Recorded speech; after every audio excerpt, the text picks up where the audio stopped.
ଲଗାଣ ବର୍ଷାରେ ଧୋଇଗଲା ଘର ବାସହରା ହୋଇଯାଇଛନ୍ତି ପରିବାର। ବାଲେଶ୍ୱର ରେମୁଣା ବ୍ଲକ ନିଜାମପୁର ପଞ୍ଚାୟତରେ ବର୍ଷା ଯୋଗୁଁ ମାଟି ଘର ଧୋଇ ଯାଇଥିବା ବେଳେ ଘର ଉପର ଛପର ବି ଭୁଶୁଡ଼ି ପଡ଼ିଛି।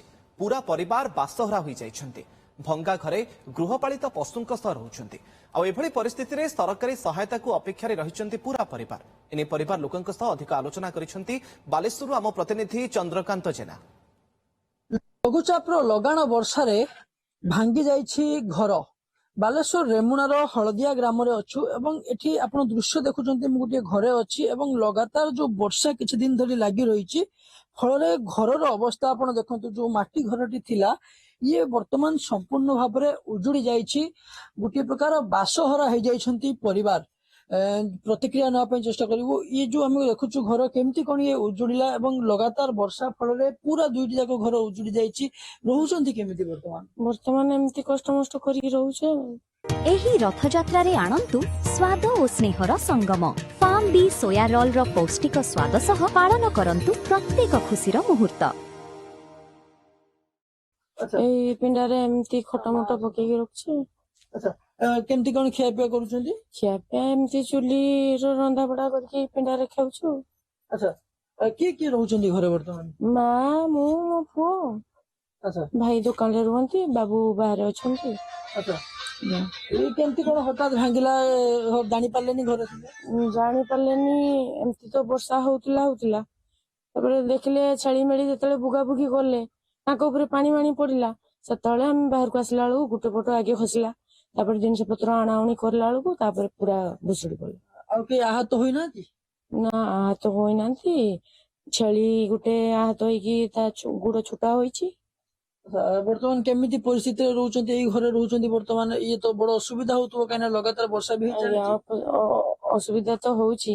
ଆଉ ଏମିତି ତଳେ ବୁରା ପୁରା ମେଲେଇକି ରହୁଛୁ।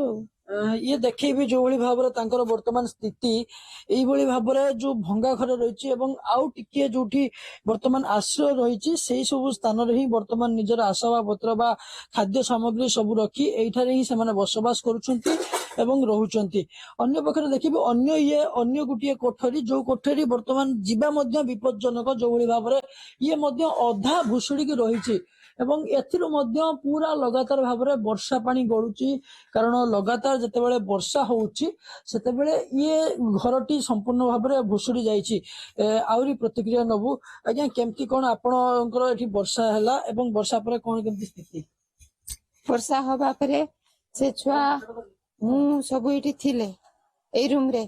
ଦେଖିଲା ବେଳକୁ ଛେଳି ଗୁଡା ଭୁଗେଇଲେ ଦେଇକି ଛେଳି ଉପରେ ଆଗେ ପଡିଲା। ସେପଟରେ ଦେଇ ଛେଳି ଉପରେ ପଡିଲା ଯେମିତି ସିଏ ଛେଳି ଗୋଟେ ତା ଗୋଡର ଭାଙ୍ଗି ଯାଇଛି।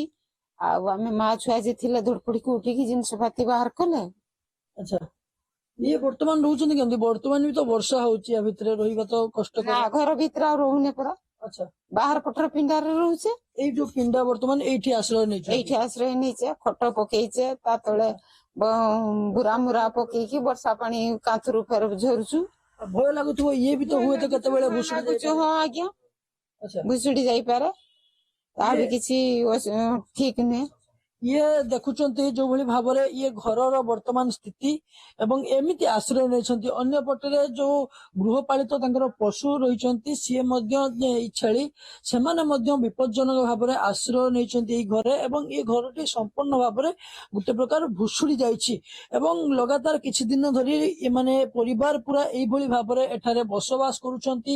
କାରଣ ଯେତେବେଳେ ଅନ୍ୟ କିଛି ସାହାରା ନାହିଁ, ଯେତେବେଳେ ଅନ୍ୟ କିଛି ଉପାୟ ମିଳିନାହିଁ, ସେତେବେଳେ କୋଉଠି ନା କୋଉଠି ଏଇଭଳି ସ୍ଥିତିରେ ମା, ଝିଅ ଏବଂ କୁନି ଛୁଆକୁ ନେଇ ଏ ପରିବାର ଏଭଳି ରହୁଛନ୍ତି ଏବଂ ଏଇ ଭଙ୍ଗା ଘରେ ବିପଦଜନକ ଭାବରେ ବର୍ଷାରେ ରାତି କାଟୁଛନ୍ତି ପରିବାର। ବାଲେଶ୍ୱରରୁ ଚନ୍ଦ୍ରକାନ୍ତ ଜେନା, OTV।